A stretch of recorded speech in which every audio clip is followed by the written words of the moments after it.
Hello viewers, இன்றைக்கி நம்ம பார்க்க போகிற ரெசிபி இட்லி மாவு போண்டா.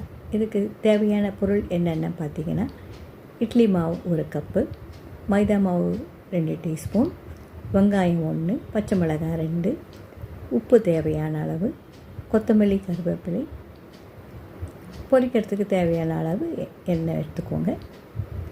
ஒரு பாத்திரத்தில் இட்லி மாவு, மைதா மாவு, பொடியாக நறுக்கிய வெங்காயம், பச்சை மிளகாய், கொத்தமல்லி, கருவேப்பிலை, உப்பு எல்லாத்தையும் சேர்த்து கலந்து விட்டுக்கோங்க.